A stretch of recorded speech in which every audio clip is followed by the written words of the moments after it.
എന്താ ഇത്? വണ്ടിയുടെ ബുക്കാ. എനിക്ക് കുറച്ച് പൈസയുടെ ആവശ്യമുണ്ടായിരുന്നു. എന്നാ ഏട്ടാ ഇത്ര അത്യാവശ്യം? ഇവനൊരു ജോലിയുടെ കാര്യത്തിനാ. ഇവനൊന്ന് രക്ഷപ്പെട്ട എനിക്കൊരു... എത്ര രൂപ വേണ്ടി വരും? ഒരു 3000. എന്നാ ഒരു കാര്യം ചെയ്യ്, നാളെ രാവിലെ ഇങ്ങി വാ. ആ, എന്നാ ബുക്ക് വിട്ടിരുന്നോട്ടെ. അതൊന്നും വേണ്ട, മാധവേട്ടൻ എനിക്ക് വിശ്വാസാ. അതുകൊണ്ടല്ല, എനിക്കൊരു മനസ്സമാനത്തിന് വേണ്ടിയാ. പിന്നെ ബുക്ക് വിട്ടിരുന്ന തിരിച്ചടിക്കാനുള്ള ഉത്സാഹം കൂടുതലാവും. എന്നാ പിന്നെ ഞങ്ങള് നാളെ രാവിലെ വരാം. മാധവേട്ടൻ വരണമെന്നില്ല, മോനെ വിട്ടാലും മതി. ആ ഞാൻ പറഞ്ഞില്ലേ, മാധവൻ നായരുടെ മോൻ. താനൊരു ഭാഗ്യദോഷിയാണല്ലോ. മാനേജ്മെന്റിനോട് ഞങ്ങൾ ഒത്തിരി പറഞ്ഞു നോക്കി. KRC-യെ പിണക്കാൻ അവർക്ക് ബുദ്ധിമുട്ടാണ്. തന്റെ അച്ഛനോട് അയാൾക്ക് അത്രക്ക് വാശിയാ. ഇങ്ങനെ കൈയൊഴിയരുത്.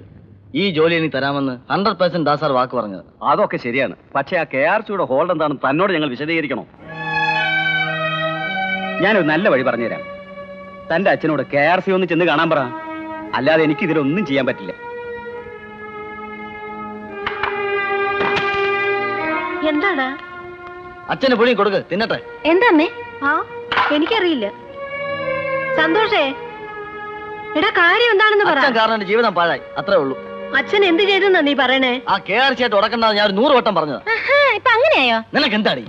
അയാൾ നിന്നെ ജോലിയിൽ പിരിച്ചു വിട്ടപ്പോ അച്ഛൻ്റെ അടുത്ത് വന്ന് നീ കാളെ പോലെ കരഞ്ഞില്ലേടാ? നിന്റെ കരച്ചിൽ കണ്ട് സഹിക്കാൻ വയ്യാഞ്ഞിട്ടാണ് അച്ഛൻ അയാളോട് ചോദിക്കാൻ പോയത്. ചോദിക്കാനല്ലോ, വാദിക്കാനല്ലേ പോയത്. ഒറ്റ വീക്ക് വെച്ചെന്നുണ്ടല്ലോ. അയാളുടെ മോക്ക് ലവ് ലെറ്റർ കൊടുത്തിട്ടാണ് ജോലിയിൽ നിന്ന് പിരിച്ചു വിട്ടെന്ന് ആരെങ്കിലും അറിഞ്ഞോടാ? അതറിഞ്ഞപ്പോ നാണം കെടാതിരിക്കാൻ വേണ്ടി അച്ഛൻ അയാളോട് തർക്കിച്ചു. അതാ മോശമായ. മതിയാക്കടി, എല്ലാം എന്റെ കുറ്റം തന്നെ. സമ്മതിച്ചു, തീർന്നല്ലോ. ആ തീർന്നു. പിന്നെന്താ? ഓ രണ്ടും കൂടി തുടങ്ങി. നീ സമാധാനായിരിക്കെ, എന്തായാലും അച്ഛൻ വരട്ടെ. കുഞ്ഞുറങ്ങിയോ മോളെ? നീ എന്താ വല്ലാതിരിക്കുന്നു? ഒന്നുമില്ല. പ്രസാദിന് നൈറ്റ് ഷിഫ്റ്റാ. സ്റ്റാൻഡിൽ ഒന്ന് പറഞ്ഞു. ഈയിടെയായിട്ട് നൈറ്റ് ഷിഫ്റ്റ് ഇത്തിരി കൂടുതലാ. വീട്ടിലിരുന്ന് ഇല്ലാത്ത ഓരോന്ന് ചിന്തിച്ച് മനസ്സ് പുണ്ണാക്കുന്ന അത്ര നല്ല ശീലമല്ല. ഈയിടെയായിട്ട് എല്ലാവർക്കും ഓരോ താളം തട്ടല്ല. ആരാ എല്ലാരും?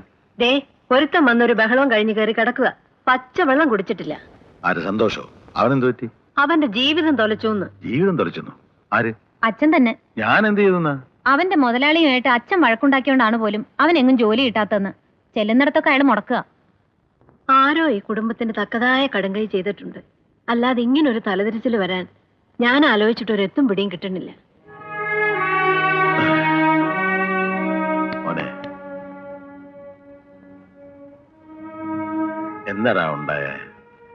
ഞാൻ ഇവിടെ വിട്ട് എങ്ങോട്ടെങ്കിലും പോവാ. ഇവിടെ നിന്നാ ശരിയാവില്ല. ഇങ്ങനെ പേടിച്ചാ ഒളിക്കാൻ എവിടാ കാട്? നീ ഇങ്ങനെ തൊട്ടപാടിയല്ല എന്ത് ചെയ്യൂടാ? കിട്ടും, നല്ല ഉറപ്പുള്ള ജോലിയായിരുന്നു. പോട്ടറാവേ, തുമ്മിയാ തെറിക്കുന്ന മൂക്കാണെങ്കിൽ അങ്ങോട്ട് പോട്ടെ. KRC ദൈവം നമ്പരാണെന്നും അല്ലല്ലോ. നീ വിഷമിക്കാതിരിക്കുക. അച്ഛൻ അയാളെ ചെന്നൊന്ന് കണ്ടാൽ ഒക്കെ ശരിയാവും. ഒന്ന് മാപ്പ് പറഞ്ഞെന്ന് കരുതി ഒന്നും പോകാനില്ലല്ലോ. അത് വേണോടാ. അയാളുടെ വാശി മുഴുവൻ അച്ഛനോടാ.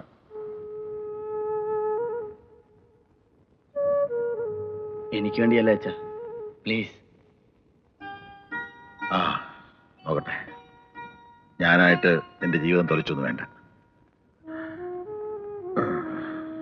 അത്താഴപ്പണ്ണി കിടക്കണ്ട, വന്ന് കഞ്ഞി കുടിക്കും. വാ വാടാ.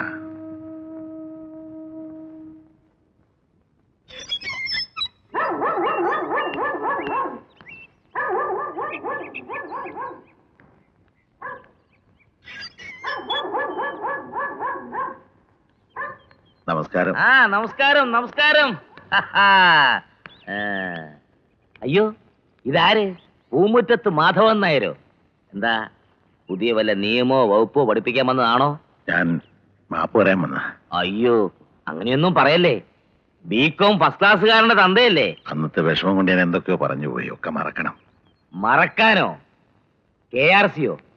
ഇല്ലേ, ഒരടി തന്നാലും ഒരു പിടി തന്നാലും KRC മറക്കുകയല്ല. അതാ ഒരു പ്രകൃതം. എന്ത് ചെയ്യാനാ, അങ്ങനെ അങ്ങ് ആയിപ്പോയി. അവൻ ചെയ്തത് തെറ്റാണ്. ഏയ്, വളരെ ശരിയാ. ഏടോ, ആമ്പിള്ളാര് പെമ്പിള്ളാർക്കല്ലാതെ പിന്നെ ആർക്കാടോ പ്രേമലേഖനം കൊടുക്കുന്നേ? അതും ജോലിക്കാരനാണെങ്കിൽ മുതലാളിയുടെ മൂക്ക് തന്നെ കൊടുക്കണം. തെറ്റ് ചെയ്തത് ഞാനാ. എന്റെ മൂക്ക് കിട്ടേണ്ടിയിരുന്ന നല്ലൊരു ചെറുക്കനെ ഞാൻ പിരിച്ചുവിട്ടില്ലേ? അവളുടെ ജീവിതം ഞാൻ തകർത്തില്ലേ? ഒന്നും മനഃപൂർവ്വം ചെയ്തതല്ല. അല്ല, ഞാൻ കാല് പിടിക്കാം. എന്റെ മോന്റെ ഭാവി തകർക്കരുത്. അവന്റെ ഒരു ഭാവി. ഇറങ്ങി പോണ പുറത്ത്, അല്ലെങ്കിൽ പട്ടി ഞാൻ അടിച്ചുവിടും. എടോ, എന്റെ മോടെ ചെരുപ്പ് തുടക്കിയ യോഗ്യതയില്ലാത്ത ആ തെണ്ടിക്ക് വേണ്ടി താൻ എന്നെ വെല്ലുവിളിച്ചത് ഓർമ്മയുണ്ടോ? വിടില്ല ഞാൻ. തന്റെ മോൻ ഈ ടൗണിലൂടെ തെണ്ടി കിടക്കുന്ന കണ്ടിട്ടല്ലാതെ ഈ KRC അടങ്ങില്ല. പിടിച്ച് പുറത്താക്കട ഇയാളെ. വേണ്ട, ഞാൻ പോയിക്കോളാം.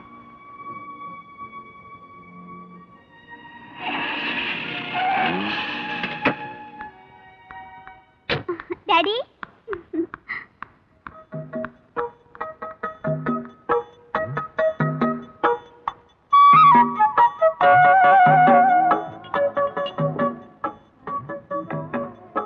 മുതലാളി എന്ത് പറഞ്ഞു? എന്ത് പറഞ്ഞു? കുറെ നേരമല്ലേ ഈ കോലും വായ വെച്ചോണ്ട് നടക്കാൻ തുടങ്ങിയിട്ട്. എന്തേലും ഒന്ന് പറയച്ചാ. നിനക്ക് ജോലിയല്ലേ വേണ്ടേ? തൽക്കാലം ഒരു ജോലി ഞാൻ തരാം. ആ, ദിവസം 10 രൂപ ബാറ്റ. ബാറ്റയോ? അപ്പൊ ശമ്പളോ? അത് ജോലിയിലുള്ള നിന്റെ മിടുക്കനുസരിച്ചിരിക്കും. എന്താ ജോലി? നിനക്ക് ആ മുതലാളിയുടെ മോളെ അറിയാമല്ലോ. അവളെ പ്രേമിക്കാവോ? ഒരുമാതിരി ചങ്കിക്കൊള്ളുന്ന തമാശ പറഞ്ഞോണ്ടല്ലോ. കാര്യമായിട്ട് പറഞ്ഞാടാവേ. ഈ പ്രേമം എന്ന് പറഞ്ഞാൽ വെറുതെ ഞഞ്ഞാവിഞ്ഞാന്ന് വായി നോക്കി നടക്കാനല്ല, ശരിയായ പ്രേമമായിരിക്കണം. നീ വിളിച്ചെടുത്ത് അവളെ ഇറങ്ങി വരണം. പറ്റുമോ? ലോകത്ത് ഏതെങ്കിലും തന്തമാര് മക്കളോട് ഇങ്ങനെ? ഞാൻ സ്വല്പം വ്യത്യാസമുള്ള തന്തയാണെന്ന് കൂട്ടിക്കോ. എന്റെ മകന്റെ യോഗ്യത എന്താണെന്ന് KRC ഒന്ന് അറിയിക്കണം. അതെന്റെ ഒരു വാശിയാ മോനെ. എന്താ നിന്നെ കൊണ്ട് പറ്റുമോ?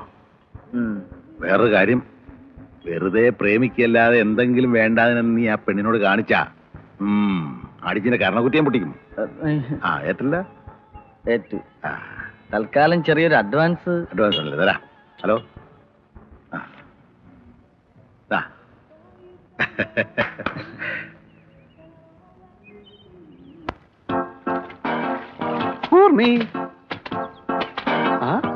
എന്താ വിളിച്ച? ഉറുമിയോ? അത് അങ്കച്ചേകന്മാരുടെ കയ്യിലല്ലേ? അതെ, ഉറുമി തന്നെ. കഴുത്ത ചുറ്റിയാ പിന്നെ തലയും കൊണ്ടേ പോകും. ഇയാൾക്ക് ഇപ്പൊ എന്താ വേണ്ടേ? അയ്യോ, ദേഷ്യപ്പെടുമ്പോ ഊർമിയുടെ മോഹം കാണാൻ എന്ത് രസമാണ്. ഇയാളൊന്ന് പോകുന്നുണ്ടോ? ഇല്ലെങ്കിൽ ഞാൻ ഇപ്പൊ വിളിച്ചു കൂവും. കൂവിക്കോ, ആ കൂവലെന്ന് കേൾക്കാമല്ലോ. ചേടാ, ഇത് വലിയ ശല്യമായല്ലോ. അതെ, ഇത്തിരി ശല്യപ്പെടുത്താൻ തന്നെ വന്നിരിക്കുന്നത്. കണ്ണുപിടിക്കണ്ട, ഞാൻ എന്റെ കഥാപാത്രത്തെ ഒന്ന് അടുത്തറിയാൻ വേണ്ടി വന്നതാ. കഥാപാത്രമോ? അതെ, വലിയ നോവൽ വായനക്കാരിയാണെന്ന് കേട്ടിട്ടുണ്ട്. എന്റെ സീരിയലിൽ ഊർമിയാണ് നായിക.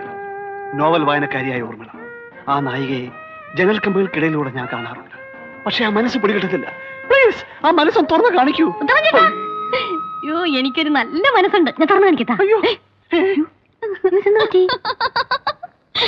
അയ്യോ, നന്നായിരിക്കുന്ന. സമയം കുറെ ആയാലും ഒരുങ്ങാൻ കഴിയും. ഹലോ,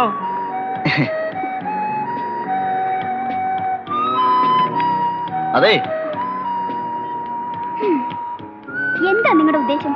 നല്ല ഉദ്ദേശം തന്നെ. ഞാൻ ഡാഡിയോട് പറയട്ടെ? അയ്യോ, അതൊക്കെ ബുദ്ധിമുട്ടാവില്ലേ? സമയമാകുമ്പോ ഞാൻ തന്നെ ഒന്ന് ഡാഡിയോട് പറഞ്ഞോളാം. ഒരിക്കൽ ലവ് ലെറ്റർ തന്നതിന് കിട്ടിയത് പോരല്ലേ? പോരാ, ജീവിതത്തിൽ ഞാൻ ഒരാൾക്ക് ലവ് ലെറ്റർ കൊടുത്തിട്ടുള്ളൂ. ദീപയ്ക്ക് മാത്രം. You bloody... Yes, I am your bloody blind lover.